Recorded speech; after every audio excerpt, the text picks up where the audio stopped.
రాష్ట్రంలో ఇటీవల టీజీపీఎస్సీ నిర్వహించిన గ్రూప్ 1 పరీక్షలో భారీ స్కామ్ జరిగిందని, కోట్లాది రూపాయలు చేతులు మారాయని, దేశ చరిత్రలోనే ఇదే అతిపెద్ద కుంభకోణమని బీఆర్ఎస్ ఎమ్మెల్యే పాడి కౌశిక్ రెడ్డి సంచలన విమర్శలు చేశారు. హైదరాబాద్ తెలంగాణ భవన్ లో ఆయన మీడియాతో మాట్లాడారు. ప్రిలిమ్స్ లో ఓ హాల్ టికెట్, మెయిన్స్ లో మరో హాల్ టికెట్ ఇవ్వడం దేశ చరిత్రలోనే లేదని తెలిపారు. 21,093 మంది అభ్యర్థులు పరీక్షలు రాస్తే 21,103 మందికి ఫలితాలు ఎలా ఇచ్చారు అని ప్రశ్నించారు.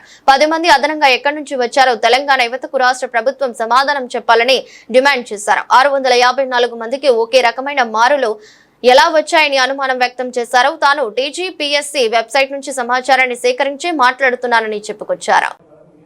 ఏమంటారు రెడీ అయింది ఇది అంత స్కామ్ అంటారు. నేను this is the biggest scam ever. అసలు 563లో మీకు ఒకటే చెప్తున్నా, మీకు సెంటర్లతో సహా చెప్పిన ఇంతకుముందు కోటి ఉమెన్స్ కాలేజ్లో ఉన్న సెంటర్ 18-19 సెంటర్లో 1497 మంది రాస్తే 74 మంది వస్తే ఉద్యోగాలు అందులో ఉట్టి మహిళలతోనే ఎందుకు రాపిచ్చిర్రు? అలా పురుషులు అబ్బాయిలు ఎందుకు లేరు? What is the interest? ఏ సెంటర్లైనా అబ్బాయిలు అమ్మాయిలు కలిసి రాస్తారు. What is the interest? ఇది పెద్ద స్కామ్ భయ్. వాళ్ళు రెడీ అవుడైంది.